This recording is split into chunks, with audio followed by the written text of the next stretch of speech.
Okay, so this is a train on an elevated platform, and it's not quite a monorail. It has, you can see that, look at these wheels, see how they're all tilted into this. I guess it is a monorail, right? One rail, but it's done with wheels.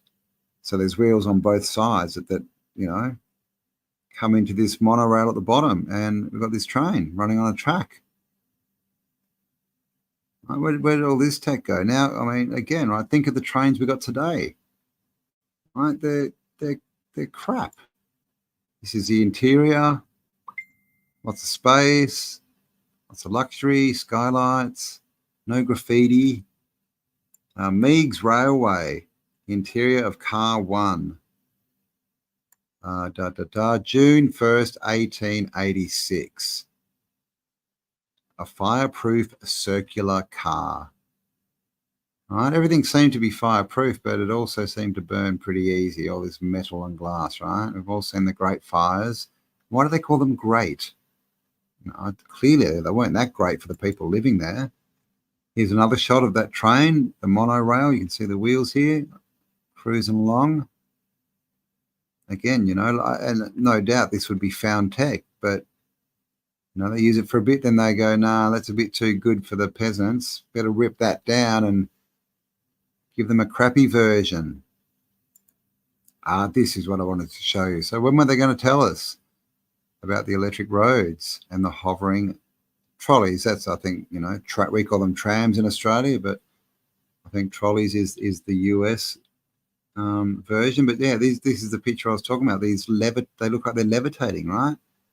Can't see any wheels or anything. You can see there is a gap between the tram, the trolley, and the ground.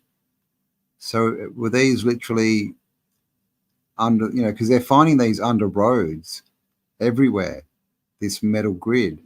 So is that a levitating tram, a mag tram, right? Some, maybe not magnets, but, you know, some electric signal that was a negative charge, and if this is a positive charge and not grounded, it would you know, possibly float on them, right? And here we go. These are some of the roads that they've found. Like, they've ripped up the road, and this is underneath it. Here's another one. And of course, these are not going to be good for horse wheels, right? For horse and carts. Not good on the, you know, imagine what a horse, they'd be tripping and getting stuck in all these holes, right? Not practical at all for the narrative. Here you go. You can see this one. You can still see a bit of the road on top. And they've uncovered this metal road. Another one. So it's an interesting question, right? Is this really how they got around in trams or trolleys? By levitating, right? And of course, you know, if this was linked to the buildings with the spires and stuff, then collecting free energy, were they linked into this to energize it? Here's another one. All the same shape, right? They're all the same design. They've all got this, you know, shape. And it's interesting, they're not quite touching each other. So they kept it underground, I'm not sure, but, you know, you can see here, they're not quite touching. And here's another picture of that cool monorail type train.